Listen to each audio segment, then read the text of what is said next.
ମୁଁ ଅରବିନ୍ଦ ଜେନା ଆଇନଜୀବୀ।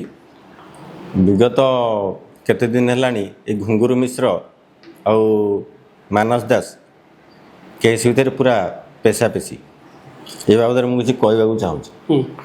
ବିଗତ ଦିନରେ ଆମର ବିଶିଷ୍ଟ ରେପିଷ୍ଟ ଆଉ ଦେହ ବ୍ୟବସାୟୀ ଆଉ ବିଭିନ୍ନ ମାମଲାରେ ଜଡ଼ିତ ଥିବା ମାନସ ଦାସ ବିଭିନ୍ନ ମିଛ କେସ୍ରେ ଗୁନ୍ଥି ଜାଣନ୍ତି ଭଲରେ।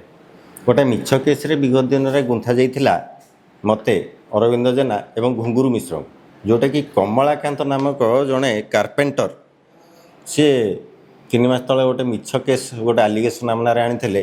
ଆମେ କେଉଁଠି ତାଙ୍କୁ ବନ୍ଧୁକ ଦେଖେଇକି ଟଙ୍କା ମାଗୁଛୁ 20,000 ଟଙ୍କା। ଆଲିଗେସନ୍ ଆଣିଲା ପରେ ସେ FIR ଦେଇଥିଲେ, କିନ୍ତୁ ଆଜି ଜଣାପଡ଼ିଲା ମାନ୍ୟବର JMFC 2 ମାନ୍ୟବର କୋର୍ଟ ଆମକୁ ନିର୍ଦ୍ଦୋଷରେ ଖଲାସ କଲେ। ତାହାର ପ୍ରମାଣ ଏଥିରେ ସ୍ୱତନ୍ତ୍ର ଭାବେ ଲେଖା ହେଇଛି। ସ୍ୱତନ୍ତ୍ର ଭାବେ ମାନ୍ୟବର କୋର୍ଟଙ୍କ ସାମ୍ନାରେ କମଳାକାନ୍ତ ନାମକ କାର୍ପେଣ୍ଟର ନିଜେ ଏଠି କହିଦେଇ ଗଲେ, ଷ୍ଟେଟମେଣ୍ଟ ତାଙ୍କର ଦେଲେ ଯେ ଅରବିନ୍ଦ ଜେନା କିଏ ଆଉ ଘୁଙ୍ଗୁରୁ ମିଶ୍ର କିଏ ମୁଁ ତାଙ୍କୁ ଜାଣିନାହିଁ। ମାନସ ଦାସ ସିଏ ମୋତେ ମୋର ଗୋଟେ ସାଧା କାଗଜରେ ଦସ୍ତଖତ ନେଇଥିଲେ, ସିଏ ତାଙ୍କର FIR ତାଙ୍କର କରିଛନ୍ତି, କରିକିରି ଏଇ କେସ୍ଟା ହେଇଥିଲା। କେଉଁ କେସ୍ ଛନ୍ଦିଥିଲା ଆପଣଙ୍କୁ?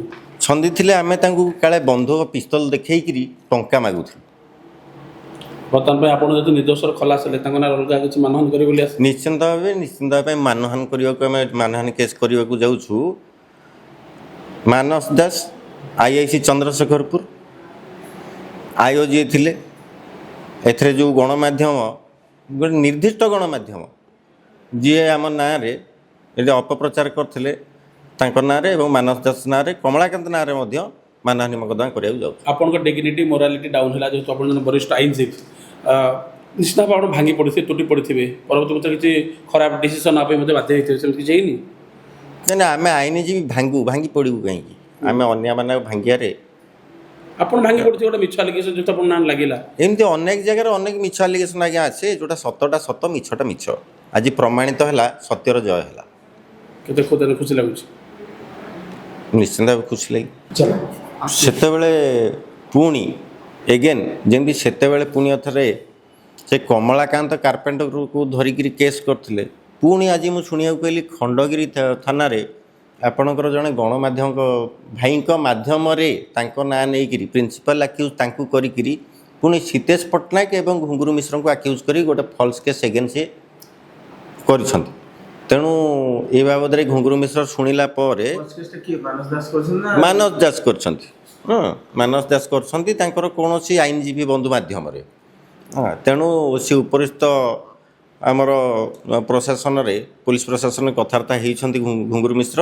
କଥାବାର୍ତ୍ତା ହେଲା ପରେ ତାକୁ ସ୍ୱତନ୍ତ୍ର ଭାବେ ତଦନ୍ତ କରାଯାଉଛି, କେତେ ଦୂର ଠିକ୍ କେତେ ଦୂର ଭୁଲ ତଦନ୍ତ କରାହେଲା ପରେ ପୁଣି ସେଇ ଥାନା ମାଧ୍ୟମରେ ତାଙ୍କୁ ବୋଧେ ଦଣ୍ଡ ଦିଆଯାଇପାରେ, ଯେ କୋର୍ଟ ଯାଇ କଥା ଯିବନି, ଯଦି ମୋତେ ସନ୍ଦେହ ହେଉଛି। କାହିଁକି ନା ବର୍ତ୍ତମାନ ପୋଲିସ ପ୍ରଶାସନ ପୁରା ତତ୍ପର ଉପରେ ଅଛନ୍ତି, ନିଶ୍ଚିନ୍ତ ଭାବେ ଘୁଙ୍ଗୁରୁ ମିଶ୍ରକୁ ନ୍ୟାୟ ଦେବେ। ମାନସ ଦାସଙ୍କର ପିଲାଦିନୁ ଗୋଲ ବୁଲିବାର ଅଭ୍ୟାସ ଅଛି। ସେ ଝିଅ କ୍ଷେତ୍ରରେ ହେଉ, ରେପ୍ କ୍ଷେତ୍ରରେ ହେଉ, ବକ୍ସ କ୍ଷେତ୍ରରେ ହେଉ, ଝିଅ ଧନ୍ଦାରେ ହେଉ, ସେ ଗୋଲ ବୁଲାନ୍ତି। ଆପଣଙ୍କ ଉପରେ ତାଙ୍କର ଏତେ ବାଦ କ'ଣ ପାଇଁ, ଏତେ ରାଗ, ଏତେ ଜେଲସି, ମାନେ କାହିଁକି? ନାଇଁ, ମୋର ତାଙ୍କ ଉପରେ କୌଣସି ବାଦ ନାହିଁ। ସିଏ କାହିଁକି ଏତେ ଆପଣଙ୍କ ଉପରେ ଏମିତି ଟାର୍ଗେଟ୍ କରି ଲୋକଙ୍କୁ ପ୍ରବର୍ତ୍ତାଉଛନ୍ତି, ଏମିତି କାହିଁକି? ତାଙ୍କର ସନ୍ଦେହ ଯେ ତାଙ୍କର ସିଏ ପ୍ରଥମେ ମୁଁ ତାଙ୍କର ଓକିଲ ଥିଲାବେଳେ ତାଙ୍କର ଗୋଟେ ଆଲିଗେସନ୍ ଆସିଥିଲା, ପୁଣି ସିଏ ବାହାରେ ଫେରାର ଥିଲାବେଳେ ପୁଣି ତାଙ୍କ ସ୍ତ୍ରୀ ମୋ ସହିତ କୁଆଡ଼େ ମିଳାମିଶା କରି ବୁଲାବୁଲି କରୁଥିଲେ ବୋଲି ସିଏ ପୋଲିସରେ ପ୍ରଥମେ ଅଭିଯୋଗ ଆଣିଥିଲେ, ଯେଉଁଟାକି ମୁଁ ତାଙ୍କ ସ୍ତ୍ରୀ ଖଣ୍ଡନ କରିବା ଉଚିତ। ମୁଁ କାହିଁ କ'ଣ କହିବି? ହଁ, ସିଏ ସେଥିରେ ଅଭ୍ୟସ୍ତ। ତାଙ୍କର ଯେମିତି ଭାବୁଛନ୍ତି ସେ ପରକୀୟା ପ୍ରୀତି ତାଙ୍କର ଅଛି, ସେ ଅନ୍ୟମାନଙ୍କୁ ସମସ୍ତଙ୍କୁ ଭାବି ନେଉଛନ୍ତି ଏଇଭଳିଆ।